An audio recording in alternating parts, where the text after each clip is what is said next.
Eu sou o Arnaldo, sou da Neotrends. A Neotrends é uma consultoria em marketing digital e novas tendências. A gente realiza também alguns eventos, a gente trabalha com essa parte de capacitação, de educação para essa área. E aí o Sebrae me convidou para a gente conversar sobre como é que a gente empreende no mundo digital, como é que a gente desenvolve esse trabalho, né?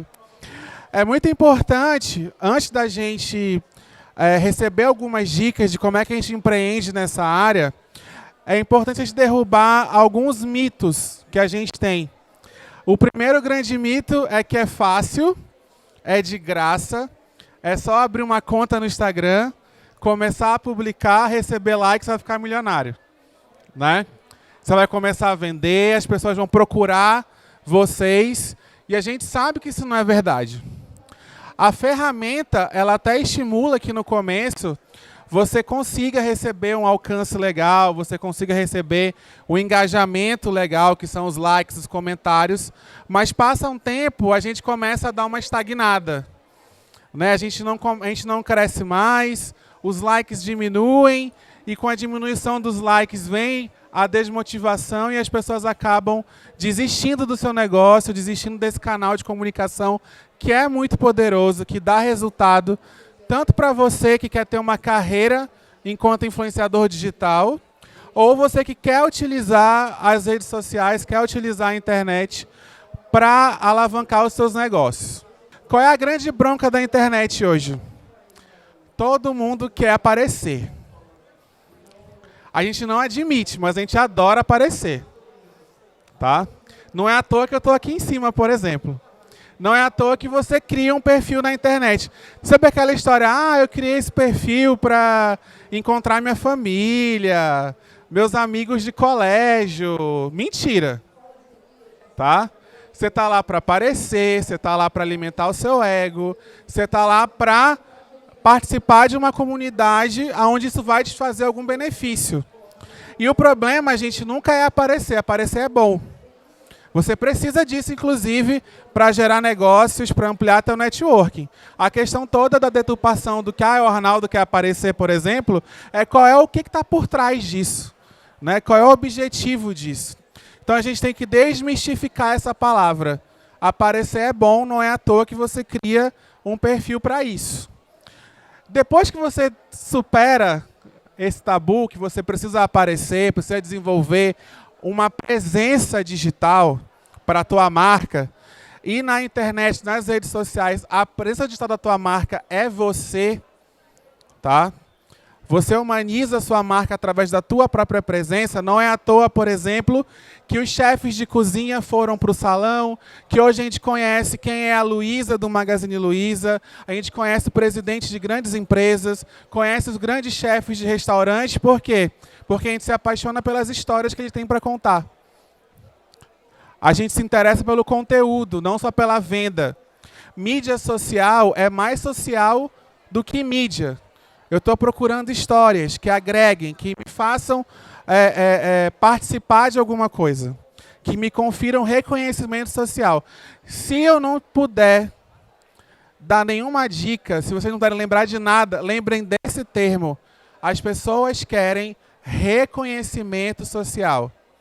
E para ter reconhecimento social, o teu produto precisa ser atraente além do que ele serve. Ele tem que ter atraente o suficiente para que eu registre a minha presença na tua loja, para que eu divulgue e recomende o teu produto, para que se crie uma comunidade de advogados de marca, de pessoas que não apenas compram, mas te acompanham, te defendem, te recomendam, e se você precisar um dia, eles vão te ajudar nesse sentido, tá? Então, o primeiro passo, a primeira coisa importante, é a gente entender de gente, entender de pessoas. As pessoas são muito complicadas. Lidar com gente é chato. Né? Ô povo difícil, esse negócio de gente. Quando a gente quer entender para quem a gente quer vender, a gente precisa descobrir quem são essas pessoas, como elas se comportam, como é que elas desenvolvem a tua expectativa. Por quê? Hoje, a gente não tem um comportamento generalizado.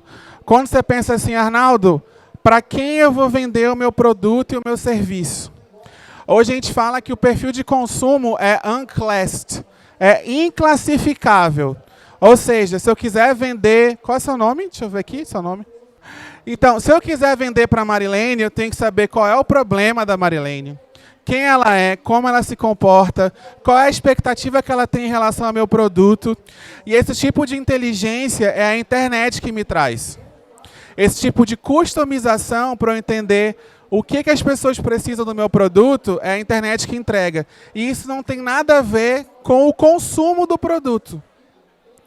Muitas vezes, por exemplo, grandes restaurantes hoje em dia têm uma preocupação absurda com o empratamento, com o visual, com a mesa, com o detalhe, porque é justamente ali que as pessoas percebem o reconhecimento social, que estimula que elas façam check-in, que elas registrem a experiência, e tudo isso contribua para que as pessoas permaneçam no seu negócio. Contribua para que as pessoas continuem circulando em cima do teu conteúdo. E para isso a gente tem que ter história. Não adianta mais pensar em público-alvo separado por região, por exemplo. Numa região só, eu tenho esse tipo de diferença. Isso aqui é o mesmo CEP. Essas pessoas moram no mesmo CEP, no mesmo bairro, no mesmo lugar, mas têm anseios completamente diferentes. Inclusive, se você só avaliar a foto, você também tende a errar. Por quê?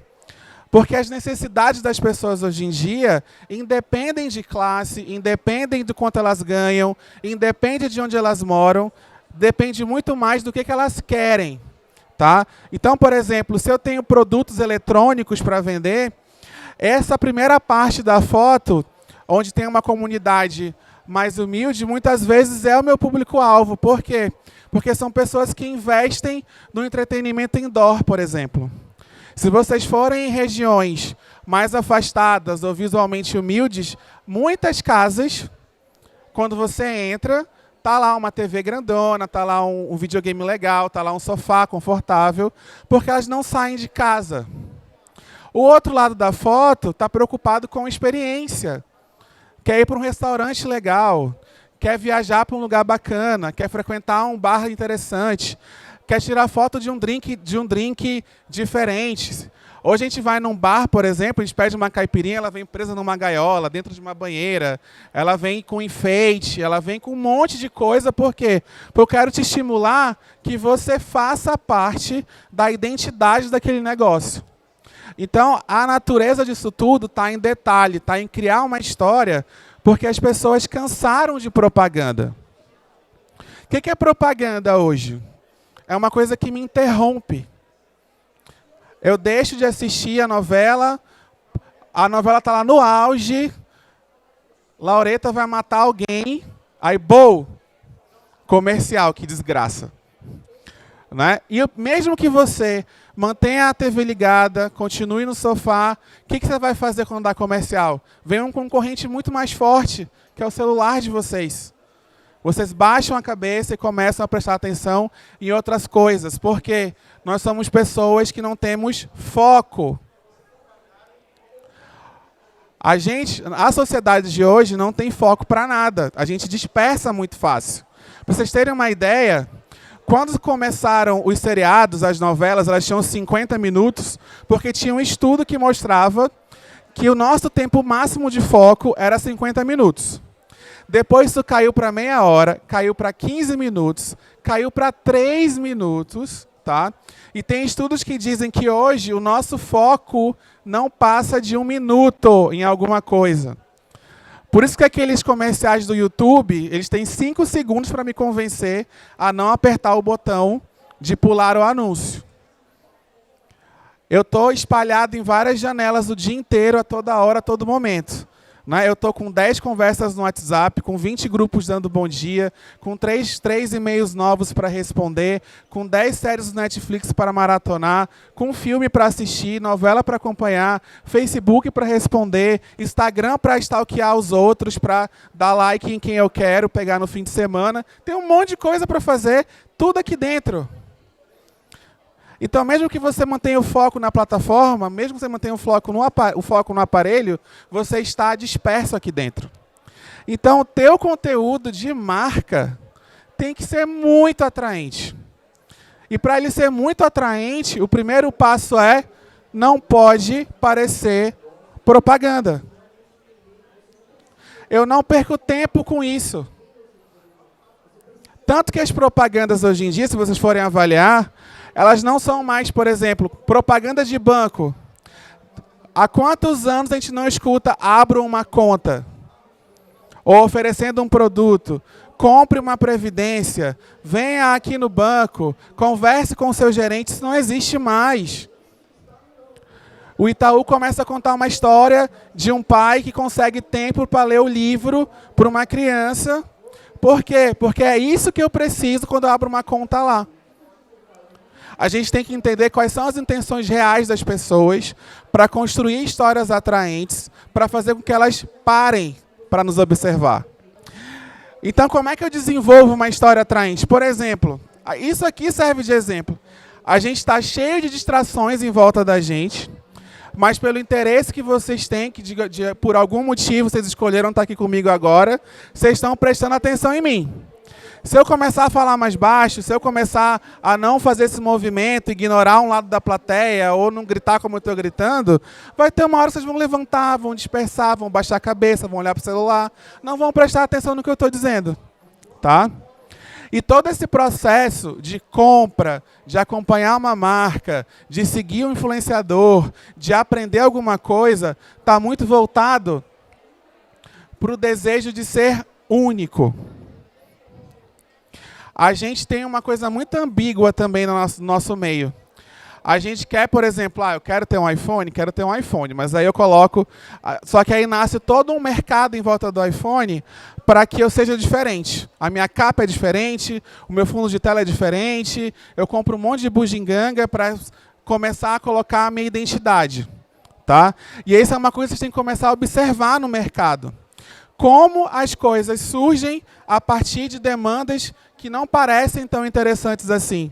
E começam a mostrar para a gente como é que a gente identifica as coisas. Como é que a gente compra. Porque nada existe no intelecto que não passe pelo sentido. Ninguém aqui compra sapato porque o problema é andar descalço. E ninguém vai em restaurante caro, que não seja um PF, perto do teu trabalho, porque você está com fome. Ninguém vai com fome para um bom restaurante. Ninguém compra sapato porque senão vai machucar o pé. Ninguém entra no Instagram porque vai encontrar família. Muito pelo contrário. São as últimas pessoas que a gente quer encontrar. Né? E a gente diz que na era da informação a gente vive nessa busca da verdade do consumo. Por isso que propaganda acaba sendo tão rechaçado, porque propaganda maqueia as coisas. Então, por exemplo, se você tem um produto voltado para mães, para maternidade, comece a contar histórias de mães de verdade, que não acordam lindas, que não acordam com cabelo arrumado, que não acordam maquiadas, que não tem tempo para correr, né? Porque propaganda para produtos de maternidade, a mãe está lá linda, ela corre, ela é esposa, ela é isso, ela é aquilo. Isso só gera o que nas mulheres? Frustração. Falei, cara, como é que essa mulher consegue? Né? Como é que ela faz isso? E aí a gente começa a ver uma contratendência em relação a essa maquiagem. A gente quer ver mulheres de verdade, a gente quer ver histórias de verdade. Histórias de empreendedorismo, muitas vezes, são mais atraentes que até o próprio produto. Então, conta pra gente, por que você abriu esse negócio? Por que você, de repente, largou teu emprego e resolveu empreender na área que você está hoje? Conte essa história. É mais importante que você dizer o preço do produto. Por exemplo, eu faço mentoria para algumas pessoas que trabalham nesse meio. E uma história muito recorrente em relação a mulheres que são mães é o seguinte: Arnaldo, eu quero ficar mais tempo com os meus filhos. Eu quero fazer horário, eu quero me livrar de uma culpa. Porque o consumo e as nossas motivações são todas em cima de culpas. Tem um estudo que fala que a gente tem pelo menos 7 culpas na vida. Constantes culpas. Culpa porque eu deveria ser um cara mais solidário. Culpa porque eu deveria cuidar mais da minha saúde. Culpa porque eu deveria ser um filho melhor, um pai mais presente, uma mãe mais presente. E todo esse processo de culpa, ele é atenuado aonde? No consumo. Tá? Então, por exemplo, uma mãe, deve ser o caso de algumas de vocês, uma mãe que trabalha o dia inteiro, né, trabalha de 6 às 18, depois pega a lotação, vai para a faculdade, fica lá até às 10, até às 11 horas da noite, chega em casa, os filhos já estão dormindo, então não tem oportunidade de interação. Aí ela acorda mais cedo, acorda antes deles muitas vezes. Ela passa de segunda a sexta assim, mal vendo os filhos. E isso vai crescendo, essa culpa, mesmo que seja inconsciente. O que você vai fazer no fim de semana? Vai levar a criançada para tomar um sorvete, para comprar um lanche. Se a culpa estiver grande, está aqui, meu filho, o teu Xbox, o teu PlayStation. E o que acontece com isso? A culpa vai embora. Ela é atenuada. Ela é a tua resposta. Está aqui, filho, o videogame que você tanto queria, por isso que eu passo a semana inteira fora. E aí, quando você começa a ver essas histórias na internet, por trás dos empreendedores, a tua tendência em consumir ou recomendar aquele produto é infinitamente maior. Você paga mais caro, inclusive, muitas vezes. Aqui em Manaus tem um case bem interessante de um casal chamado Maurício e Milene. Eles têm uma sorveteria chamada Bárbaros. Não sei se vocês conhecem. Todo o processo de venda deles é baseado em storytelling, é baseado em contar histórias, em falar de conteúdo. Então, por exemplo, um sorvete artesanal de coco, que uma bola é R$9, e em qualquer lugar é 5, é R$4, por que eu pago 9? Porque eu quero participar da história deles dois. Porque ele conta que acorda às 5 da manhã para pegar um ralador de coco, abre o coco, rala o coco, é todo artesanal, sem aditivos, sem isso, sem aquilo, enquanto a Milene está cuidando do Thor, que é o filho deles. E aí tu chega lá na sorveteria, por exemplo, as pessoas já perguntam, e como é que está seu filho? Como é que foi hoje? Que hora você acordou? Porque o nosso processo de consumo vai fazer o quê? Vai premiar esse esforço. Então vale pagar mais caro muitas vezes. Por quê? Mais uma vez, reconhecimento social. Tem um vídeo que não vai dar para passar de um cliente nosso, que já fechou, que é o Crepé Bistrô. Todo o processo ali é reconhecimento social. A comida, o contexto da comida está ali, mas ela é coadjuvante. Por quê? Porque você vai para outro clima quando você está lá. Você vai lá para desacelerar a sua vida. Você vai lá para provar um bom vinho, para experimentar a gastronomia francesa. Aí lá tem um quadrinho com seu nome, tem uma vela na mesa, o banheiro é espetacular, a decoração tem quadro, obras de arte no teto. Você começa a observar uma série de coisas que vão te agregando valor. Vão contribuindo para o teu reconhecimento social, porque vão te dar uma experiência. Tá? Então é importante observar o quê? Comportamento. Quando eu estava crescendo, não muito tempo atrás, né, que eu sou uma pessoa jovem, era muito feio ser daqui. Era feio. Quando eu tinha uns 12 anos, comer peixe era comida de pobre. Rico tinha que comer churrasco, carne, coisa que vinha de fora. Né? A gente não tomava banho de rio. A cidade cresceu de costas para sua própria orla. Hoje isso é um grande problema. Né? Mas o que começou a acontecer? A gente começou a perceber que dentro de um mundo globalizado, dentro de um mundo onde todo mundo é muito parecido, todo mundo tem o meu telefone, tem o meu tênis, tem tudo que eu tenho, em qualquer lugar do planeta, o que me identifica é aonde eu moro. E esse processo de identidade gerou uma série de novos negócios. Quem aqui apostaria Há 10 anos atrás, vem cá comigo, fulano, bora abrir um delivery de tambaqui. Arnaldo, tá doido. Vamos fazer o seguinte, vamos construir um flutuante, vem todo mundo nadar aqui. Arnaldo, para. O cara não vai na praia, vai no flutuante.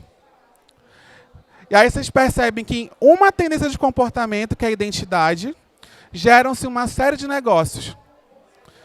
Vem os flutuantes, vem o delivery de tambaqui, vem as camisetas com os dizeres amazônicos, né? Vem o processo de reconhecimento social. Hoje é legal, quando você vai almoçar, tirar foto da tua banda de tambaqui. Hoje é legal você usar a hashtag #PartiuFlutu, né? Fica até concorrido hoje em dia.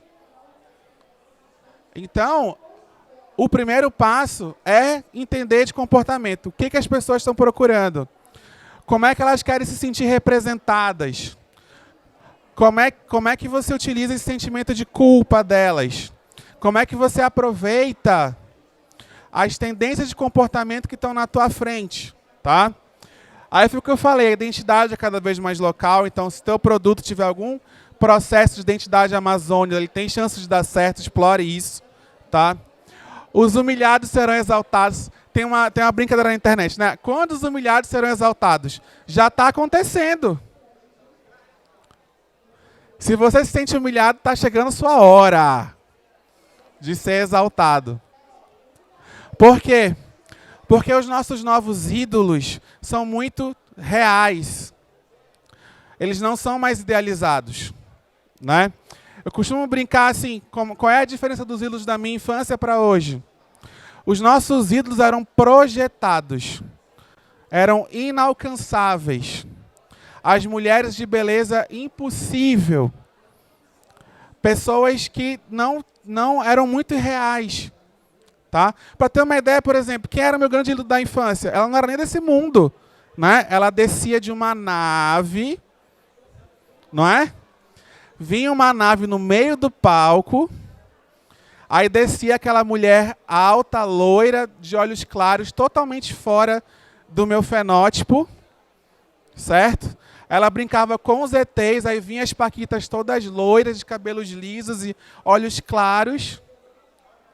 E aí cria-se uma geração inteira de pessoas que querem ser como aquela mulher que nem desse planeta era. Olha que doideira. Né? E isso você faz o quê?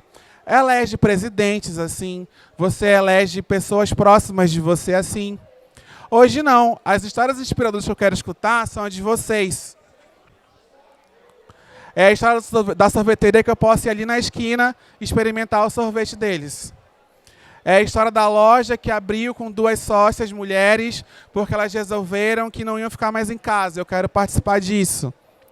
É a história de um pai de família, de um empresário, de um cara que cansou de ser funcionário, abriu seu próprio negócio, trouxe os filhos para o meio e começou a desenvolver uma história a partir disso.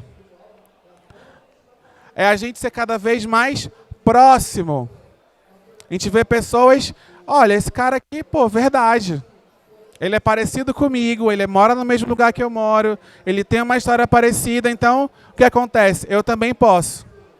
E o eu também posso, esse processo de empatia na internet, faz com que ele faça o quê? Consuma o teu produto. Então parem de tentar vender. Ah, esse sabonete aqui é R$20. Não, ó. Esse sabonete aqui, eu fui lá no quintal, colher não sei o quê, aí fui lá com a minha avó, ela bateu aqui o negócio, e ferveu não sei quanto tempo, e passou 3 dias não sei aonde, e teve o processo, aí coloquei a glicerina, tá aqui o sabonete da Amazônia, que não passou por processo químico, que não vai poluir os rios, que não vai, enfim, fazer um monte de coisa, e você vai participar disso. Teu sabonete vai salvar o planeta. Essa é a sensação que você dá para a pessoa. Quando você conta uma boa história. De preferência que seja verdadeira, tá? A história. Não adianta a gente bolar um roteiro aqui, né? E, beleza. Tente criar uma história boa, tá? O processo de representatividade é cada vez mais forte. Quando a gente, por exemplo, na minha época de adolescente, quando a gente imaginava assim, vamos pensar todo mundo aqui, num super-herói. Esse super-herói, ele é um príncipe de uma sociedade avançada, formada por pessoas que são semideuses, tá? Que têm uma boa índole e que contribuem para a segurança do mundo, do planeta. Quando a gente pensa em pessoas assim, a gente imagina quem? O Thor. Um cara que eu nunca vou chegar lá, né? De outro planeta completamente distante de mim. E hoje em dia, não, a gente tem outras opções. A gente começa a observar outros heróis. Esses heróis estão próximos da gente, são pessoas de verdade, conseguem desenvolver processo, tá? A internet pede respeito à diversidade também. Obviamente, se você não acredita nisso, basta não comentar, basta não participar da onda, basta não se posicionar contra, deixa a onda passar e não crie nenhum impeditivo. Mas se quiser aproveitar, se tem algum valor na tua empresa falar sobre respeito, fale. O Carrefour, por exemplo, tem uma revista interna, eles estamparam na capa de uma das últimas edições uma mulher trans, para dizer que o Carrefour tem um projeto de empregabilidade para mulheres trans. E o legal de tudo isso é que a gente tem que deixar de ser Coca-Cola. Arnaldo, para quem você vende? Ah, para todo mundo. Mas quem? Ah, Arnaldo, todo mundo pode comprar meu produto. Beleza, mas quem? Ah, Arnaldo, todo mundo. Você é a Coca-Cola? Não. Então a gente vai começar a discutir aqui que não é todo mundo. Tá? E até a própria Coca-Cola tem o quê? Conteúdo e linguagem para diferentes públicos. Não é à toa que ela patrocina desde o Festival de Ópera com Coca Zero, porque entende que aquele perfil de público está mais preocupado com saúde e consome uma outra linha de produtos e vai lá patrocinar o Rock in Rio com Heineken, por exemplo. Para cada identidade ele tem um produto diferente. Então, quando vocês começam a funilar e mostrar para quem vocês vendem, vocês vão deixar de vender para todo mundo. O mercado de vocês pode diminuir, mas ele vai ser fiel. Ele vai ser constante. Por quê? Porque eu não estou vendendo só meu produto para ela, eu tenho que estar trocando valores. Ela compra comigo porque eu sou um cara legal. Porque eu sou pró-animais. E ela também é. Ela, inclusive, paga mais caro por causa disso. Então, mostrem os valores de vocês, ok? Para vocês exercerem influência social. Tá? O que é influência social? É uma ação que leva uma pessoa ou um grupo a fazer algo que antes ela nem tinha consciência desse desejo. E as pessoas passam a decidir o que fazer, o que vestir, o que comprar, que locais frequentar a partir de uma referência. E é aí que está a bronca do conteúdo de internet. Quem tem que ser a referência no teu negócio? Na tua área? É a tua marca, é o teu negócio. Quando pensarem em marketing digital em Manaus, tem que pensar na minha empresa, tem que pensar no meu nome. Quando forem pensar em, enfim, no que quer que vocês estejam querendo vender, tem que lembrar de vocês. E hoje em dia, não é mais fácil virar referência. A diferença de antigamente é que, por exemplo, vamos pensar aqui num profissional liberal, num dentista. Vamos pensar num dentista de credibilidade. O que a gente imagina? Um senhor, né, homem, já começa a bronca aí. Pensa num homem mais velho, calvo, um pouco calvo, de óculos, né? Que já tem pelo menos uns 20 anos de carreira. Aí tu imagina a sacanagem que a pessoa estudar pra caramba, ter que trabalhar por 20 anos para, enfim, ter referência, ter credibilidade. É complicado. Hoje em dia, não.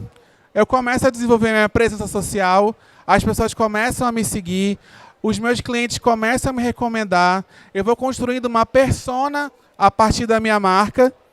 E em 1 ano, 2 anos, eu consigo essa credibilidade. A mesma credibilidade que profissões de outrora, que em outras épocas precisavam de 5, 10, 20 anos. Que precisavam de um ponto físico. Hoje em dia, se fizer um trabalho bom de conteúdo, nem disso você precisa. A iFood está aí para isso. 80% dos restaurantes que estão no iFood são só delivery. Em cozinhas que começaram em garagem. Onde é que está o processo de credibilidade aí? Conteúdo. Mostrar o produto. Por que você paga hoje em dia? Por que a gente paga 25, 30, 35 reais num hambúrguer que antes era 10, era 12? Conteúdo, produto atraente, imagem bacana. Ah, a carne é desse jeito, é artesanal e blá, blá, blá. O bacon é caramelizado nas costas de não sei de quem. O pão é artesanal e não sei o que, e blá, blá, blá e tal. E aí, pô, 25, 35, 40 reais um sanduíche. Com margem para você trabalhar. Aí tu imagina só a concorrência de quem tem ponto físico hoje. Eu não tenho custo de ponto físico. Eu não tenho custo de limpeza de salão. Eu não tenho custo de funcionário, de recepção, de nada. Construí minha cozinha, me coloquei no iFood, comecei a criar conteúdo relevante pelas redes sociais, acabou. Vou começar a vender. E aí vem a manutenção disso. Né? Tá atendendo bem, você começa a ganhar o quê? Reputação. E a tua reputação tem que se manter ilibada, porque a internet é cruel. Pisou na bola, não vão te perdoar. Tá? Se eu descobrir que o pão artesanal é da Brothers, que você está me enganando esse tempo inteiro, eu vou lá na área de recomendação do iFood, vou no TripAdvisor, vou no Facebook, no Instagram e falar, gente, sabe esse sanduba que a gente paga 40 reais porque o pão é artesanal? Balela, é mentira. Acabei de ver o cara comprando um pacote de pão da Brothers. Aí é a merda agora. Como é que resolve essa crise? Por que o conteúdo é tão importante? Como é que ele trabalha com influência? Tá? Ele humaniza marcas e apresenta o produto na visão do consumidor. Então, gente, eu posso me achar um cara legal. Arnaldo, qual é a tua opinião sobre você? Eu sou foda. Mas enquanto profissional, mano, sensacional. Mas a minha percepção, se eu me acho um cara bom ou ruim, não tem importância nenhuma para o consumidor.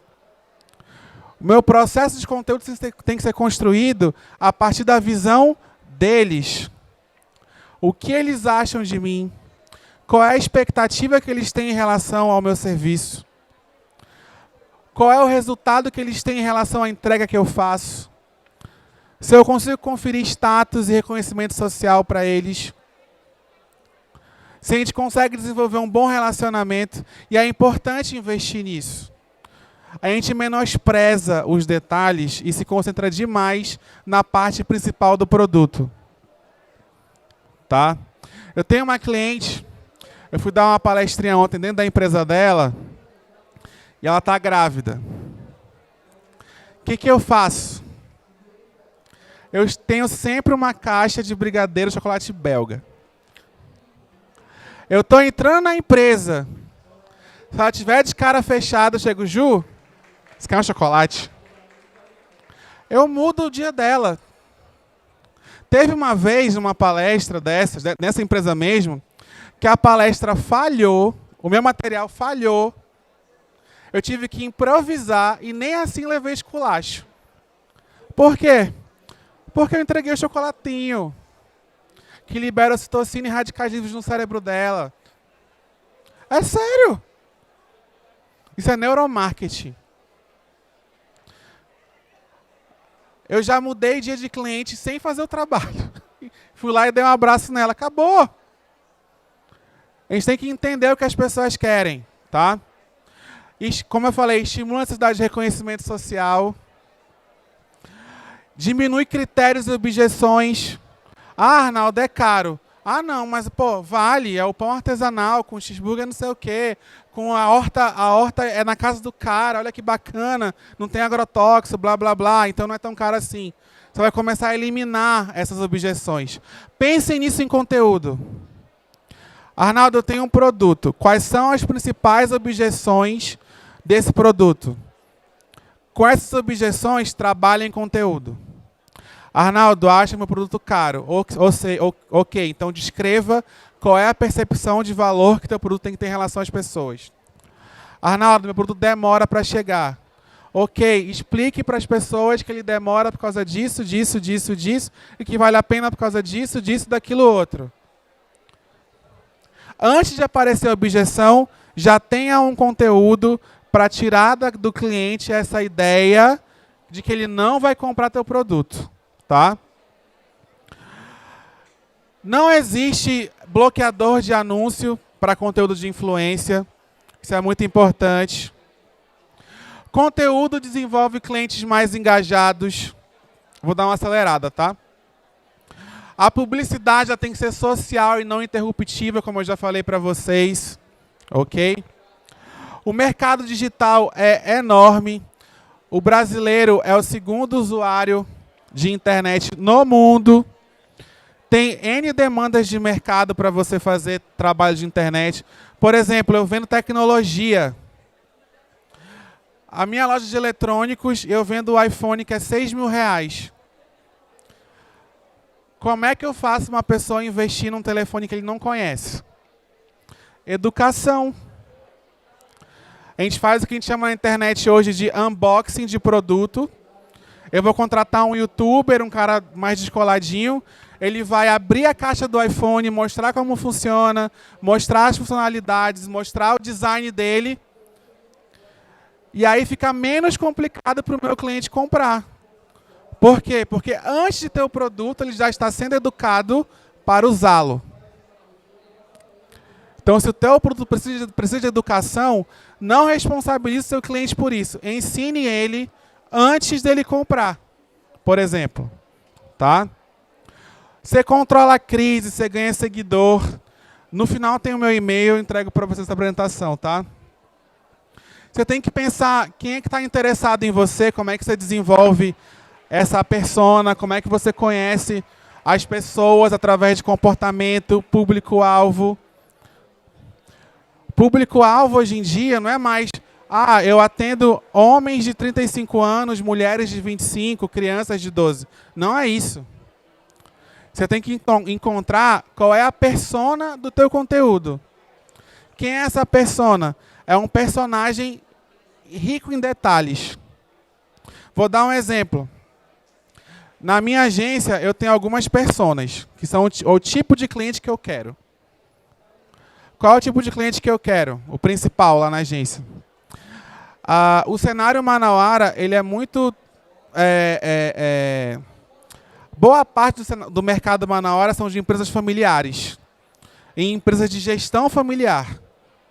E, geralmente, a parte do marketing, ela está direcionada para parentes muito próximos. Você vai em alguns locais, o marketing é o sobrinho do dono, é a esposa do dono, é o tio do dono, ele está muito próximo disso. Tá?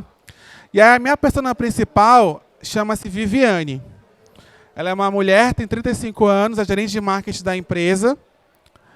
E ela precisa de mim, não é para vender mais. Ela precisa de mim, não é para dar mais resultado para a empresa. Ela precisa de mim porque o meu trabalho é tão competente, tão completo, que ela não vai errar mais na empresa.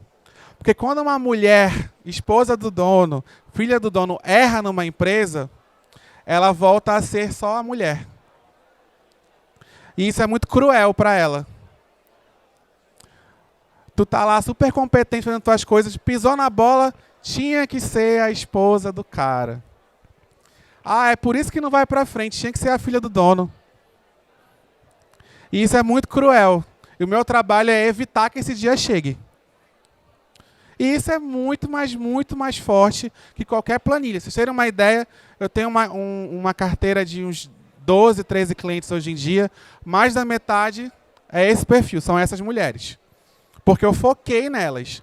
Eu entendo quem elas são, quais são as angústias, as culpas, os problemas, que eu tenho que resolver de verdade, que não é o número da empresa, é o problema que ela tem para ser resolvido.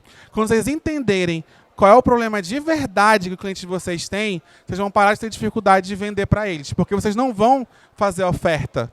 Vocês vão convidar esse cliente para viver uma história com vocês. Tá? Aí aqui eu mostro o planejamento de ação. Quais são os passos para você escolher um influenciador, se você for escolher um influenciador digital para trabalhar contigo, um blogueiro, uma blogueira, um youtuber, por aí vai. Tá? Aí eu quero chegar aqui para a gente encerrar. Como é que é o mapa do cliente hoje na internet? Como é que isso é desenvolvido? Tá? Como é que eu faço essa parte da história? Primeiro, o teu conteúdo vai conferir consciência para o teu cliente. Ele vai saber que você existe. Consciência de marca. Quem eu sou, o que eu faço, aonde eu estou, para que eu sirvo. Faça um conteúdo sobre isso. A partir da consciência de marca, você tem que despertar o interesse do cliente. Opa, tá aqui o Arnaldo, ele faz isso, achei ele bacana. O que ele vai dizer para mim que vai me deixar mais interessado no conteúdo dele? Tá? Quando o cliente está interessado em você, isso aqui é uma paquera. Ele começa a fazer as considerações dele. Será que o Arnaldo é tão legal assim mesmo? Será que ele está falando de verdade? Será que ele é muito caro? Será que ele é isso? Será que ele é aquilo? Será que ele entende mesmo? Será que ele não entende? Quais são os credenciais dele? Eu começo a fazer uma série de objeções que o meu conteúdo também tem que mostrar. Aí eu faço o quê? Onde eu estudei, o que eu já fiz, quem eu já atendi, recomendações de quem eu já atendi. Tá? A partir das considerações, o cliente gera uma intenção de compra comigo. Nessa intenção de compra, ele começa a avaliar se ele pode me comprar. A partir disso, ele faz um juízo de valor, ele vai me julgar se eu realmente sirvo para ele ou não. Se o juízo de valor dele ser positivo, ele me compra. E depois que ele me compra, ainda tem uma fase que as pessoas insistem em negligenciar, tá? Que é a lealdade. Se alguém comprou comigo, me escolheu, eu preciso manter esse relacionamento. Como é que eu mantenho esse relacionamento? Prestando atenção nos detalhes. Levando chocolate belga para uma mulher grávida, como eu falei. Tá? Pensando nos dias que são mais importantes para ela. Me adaptando a rotinas que, de repente, outra pessoa não faria por aquele cliente. Gerando um programa de relacionamento pela internet. O cara comprou contigo, te elogiou, te recomenda e tu não sabe quem ele é. Eu pergunto para algumas pessoas o seguinte: por que vocês têm tanto controle sobre insumo, sobre matéria-prima, sobre processo, e vocês não sabem qual foi o último dia que a Dona Maria veio aqui na loja de vocês? Ou comprou com vocês, ou ligou para vocês, ou deu um like no conteúdo de vocês. É gestão em cima de um monte de coisa, menos no ativo mais importante que a gente tem, que é o cliente, que é o usuário, que é o nosso fã. Tá? O Crepé Bistrô, eu ia mostrar um vídeo, botei essa foto. O ambiente, ele te confere tanto reconhecimento social que gerou um segundo negócio para eles. As pessoas começaram a casar lá. Você tem noção do que é isso? A experiência é tão rica, é tão interessante, é tão marcante na vida de um casal, que eles não só pedem, não ficam noivos lá, eles casam lá. Tem história de casal que o primeiro encontro foi lá, aniversário de namoro foi lá, noivado foi lá, e eles casaram lá. Isso é o quê? Recorrência de cliente. Ele vai 1, 2, 3, 10, 20 vezes lá comigo. Como é que é esse processo? Como é que isso funciona? E aí, provocações finais. Por que sua empresa ainda não tem o Google Meu Negócio? A gente se preocupa com o Facebook, Instagram, Twitter, YouTube, Snapchat, site. Google Meu Negócio te ajuda a ser bem ranqueado no site de busca. Providencie seu Google Meu Negócio. Tá? Por que você não utiliza os recursos mais novos das redes sociais? Gente, toda vez que o Instagram lançar um recurso novo, abuse desse recurso. Sabe por quê? Ele lança recurso novo, não é porque ele é legal. É porque ele quer que você fique lá. Eu tenho o feed do Instagram, aí veio o Stories, veio o IGTV, veio a aba de destaques, veio os GIFs porque ele quer que eu morra dentro do Instagram. Quando tu menos percebeu, tu passou o resto da tua vida lá nessa desgraça. E ele vai continuar criando recursos para que você permaneça lá. Então, os recursos novos tendem a dar mais alcance para você. Ok? Então, lançou um GIF novo, lançou as enquetes, as perguntas, use. Porque naquele momento de lançamento, ele estimula que as pessoas venham mais. Qual é a hashtag do teu negócio? Tem hashtag própria? Com o nome do teu negócio? Ou com o produto que você vende? Ou de onde você é? Hashtag Eu Sou Manauara foi apropriada pelo Shopping, por exemplo. Está lá em todos os conteúdos dele. Procurem essa hashtag de vocês, que seja original e diga quem vocês são. Como incentivar check-in e review? Gente, toda vez que alguém vai na minha loja, no meu restaurante, se ele fizer um check-in, é um registro, é um link. Você fica mais relevante no TripAdvisor, fica mais relevante no Google, fica mais relevante na busca do Instagram. Não menosprezem check-in e avaliação das pessoas. Isso ajuda vocês demais. Dá um chocolate para a pessoa. Deixa uma placa na mesa do restaurante. Gostou? Faça um review que a sobremesa é de graça. Naquele período. Fez um check-in aqui, o teu próximo check-in, você vai ganhar não sei o quê. Faltam só 3. Olha, eu estou sendo... Olha a pressão aqui, gente. Se perguntem por que você chamou aquele blogueiro. Não chamem por chamar só. Verifiquem a afinidade com ele, tá? Sua equipe está atenta a isso. O cliente baixou a cabeça na loja de vocês, ele vai reclamar de vocês. Ninguém chama gerente mais, eu quero reclamar no Twitter. Então, se eu baixei a cabeça, franzi a testa, vai lá me atender. Estou precisando de alguma coisa. E, por último, por que você tem gestão de insumos, que eu falei para vocês, de produto, e não sabe quanto tempo o seu cliente não aparece? Pensem um pouco sobre isso. Tá bom? É isso, gente. Obrigado, obrigado, obrigado, obrigado. Só isso.